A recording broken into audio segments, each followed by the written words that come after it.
साथियों नमस्कार, स्वागत है एक बार फिर से आप सभी का आपके अपने इस YouTube चैनल विजिटेरिया में। दोस्तों आज के इस वीडियो में हम लोग बात करेंगे कि अगर आपने अपनी प्रॉपर्टी को मॉर्गेज करके गिरवी रख करके बैंक के पास सिक्योरिटी रख करके आपने लोन लिया है और आप अपने होम लोन या फिर बिजनेस लोन या किसी प्रकार से सिक्योर्ड लोन की EMI को नहीं दे पा रहे हैं, तो ऐसे सिचुएशन में क्या आप अपनी प्रॉपर्टी बेच करके बैंक को पैसा दे सकते हैं? अमूमन ऐसा बहुत सारा प्रश्न हमारे पास आते रहता है। हमारे पास व्हाट्सएप पे, हमारे पास फेसबुक से, हमारे पास बहुत सारे ऐसे मामले आते रहते हैं। तो क्या मॉर्गेज प्रॉपर्टी को बेचा जा सकता है या नहीं? तो हम लोग इसी टॉपिक पे आज डिस्कस करेंगे। आप लोग जो भी लोन लिए हैं सिक्योर्ड लोन के रूप में, तो इस वीडियो को पूरा देखिएगा। देखिए, सबसे पहले तो हम लोग ये जानते हैं कि आपने सिक्योर्ड लोन में डिफ़ॉल्ट कर दिया। अब डिफ़ॉल्ट करने के बाद बैंक की तरफ से डिमांड नोटिस आ गई। डिमांड नोटिस में बैंक ने आपको 60 दिन का समय दे दिया, 60 डेज़ का टाइम दे दिया कि 60 डेज़ में या तो आप अपने खाते को रेगुलर करिए या पूरा पैसा पेमेंट करके अकाउंट को आप क्लोज करिए। सेटलमेंट की बात यहाँ पे नहीं होगी। अब आप कहते हैं बैंक से कि सर हमारे पास तो पैसा है ही नहीं, इतना हमारे पास तो पैसा नहीं है कि हम आपके अकाउंट को रेगुलर कर पाएँ या फिर अकाउंट को क्लोज कर पाएँ। बैंक कहती है कि हम इसको बेचेंगे, हम इसका ऑक्शन करेंगे, हम इसकी नीलामी करेंगे, प्रॉपर्टी आप हमें हैंडओवर कर दीजिए, प्रॉपर्टी का चाबी हमें दे दीजिए। यानी कि प्रॉपर्टी हैंडओवर का मतलब होता है कि प्रॉपर्टी को खाली कर दीजिए। अब आप अपनी प्रॉपर्टी जिसमें रह रहे हैं, या आपकी दुकान जो है, या आपका गोडाउन है, या आपकी कोई भी प्रॉपर्टी हो, आप इतने आसानी से तो उसको नहीं देंगे। बैंक से आप पूछते हैं कि सर हमारी प्रॉपर्टी की वैल्यूएशन कितनी आएगी, कितने में बिकेगी।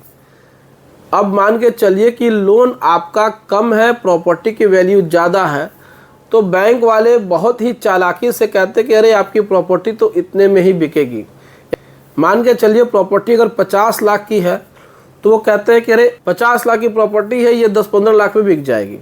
अब सोचिए 50 लाख रुपए की वैल्यूएशन की प्रॉपर्टी को 10 से 15 लाख या 15 से 20 लाख बेचने की बात कर रहे हैं।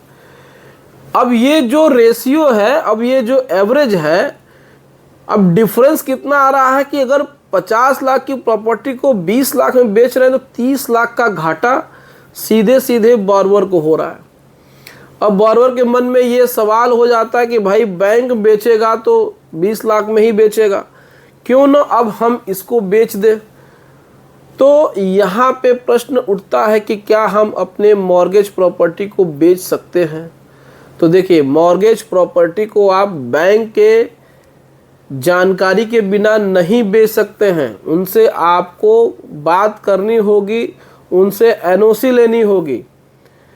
अब आप कहेंगे सर हमारी प्रॉपर्टी है, हम बैंक से NOC क्यों लें?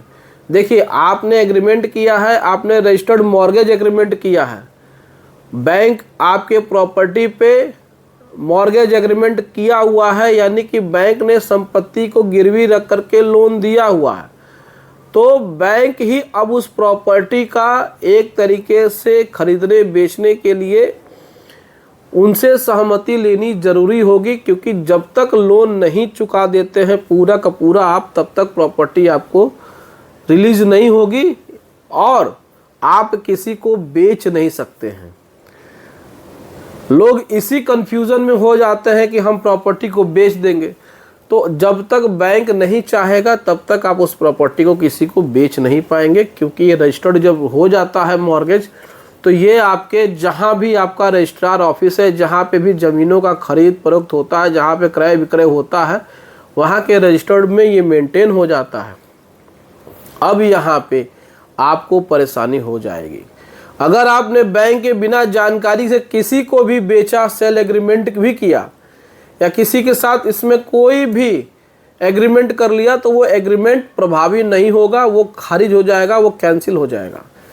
बैंक को अगर पता चल गया है तो फिर बैंक इसके खिलाफ, आपके खिलाफ इस मैटर में कानूनी कार्रवाई भी कर सकता है, हो सकता है कि FIR भी कर दे। ये मामला धोखाधड़ी का हो जाएगा, ये मामला चोरी का हो जाएगा, ये मामला बहुत ही संगीन हो जाएगा।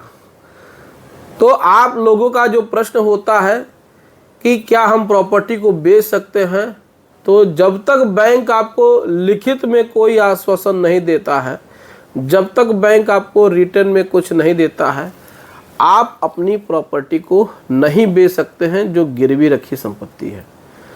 नहीं तो इसमें लीगल कॉन्सिक्वेंसेस आपको हो जाएंगे, दिक्कत परेशानी हो जाएगी। तो ये समस्या होती है, इस समस्या को भी आपको समझना ज़रूरी है। तो उम्मीद करते हैं दोस्तों कि ये वीडियो आपको पसंद आई होगी। वीडियो अच्छी लगी हो तो वीडियो को लाइक और चैनल को सब्सक्राइब जरूर करिएगा। चलिए मिलते हैं नेक्स्ट वीडियो में। Thank you so much. जय हिंद दोस्तों।